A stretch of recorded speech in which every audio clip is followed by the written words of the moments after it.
Hello and welcome. This is Teucer UT75 CPU heatsink.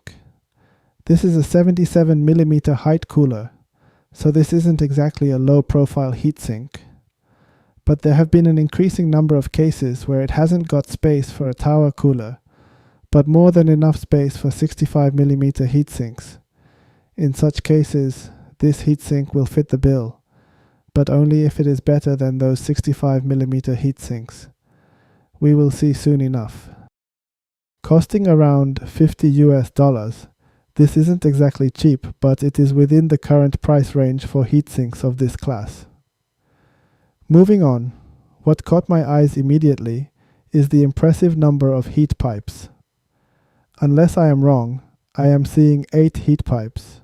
You usually see 6 on similar heatsinks, as you can see from the Shuriken heatsink. Will that make any difference?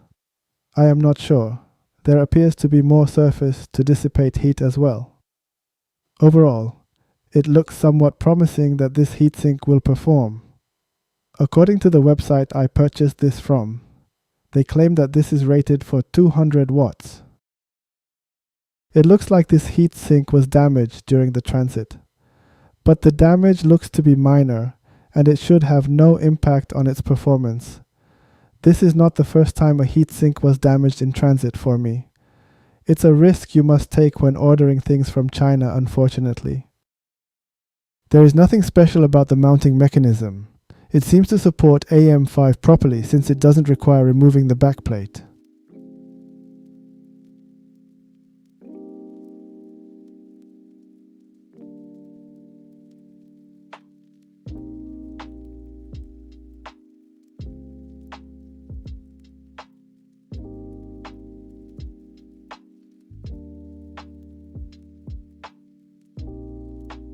Installing was easy with one slight minor issue.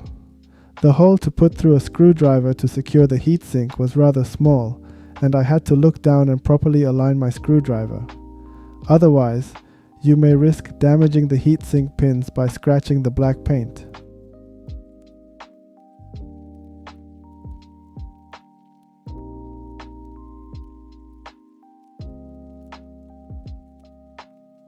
Noise at idle was very good. It was virtually silent.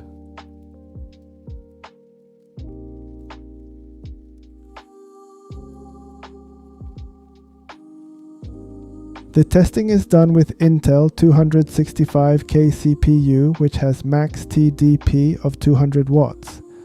I am running a Blender application to render a scene I've created to put an artificial load onto the CPU.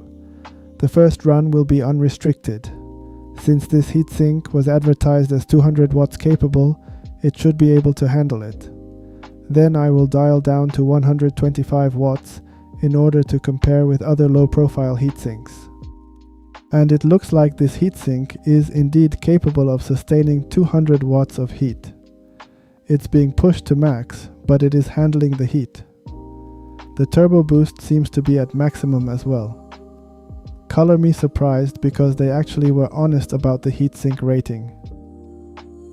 Now, about the noise. It is very good as well. You can see the sound meter on top and it is not exceeding 50. The majority of fans at full load have exceeded 50 decibels in my previous videos. Finally, I've lowered the load to mimic 125 watts.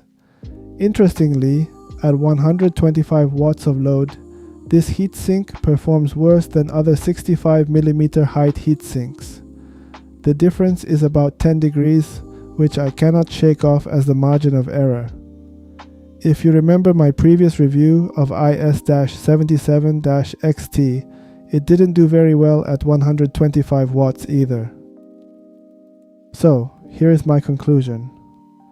I've tested two 75mm height class CPU coolers so far, including this one, and both of them turned out to be either a dud or a so-so.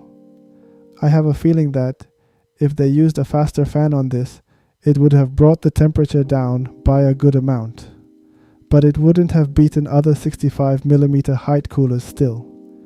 Therefore, I am inclined to believe that 75mm class heat sinks are no better than 65mm class heatsinks. With only a sample size of 2, it's a bit too early to make a solid conclusion, however. Well, thank you for watching.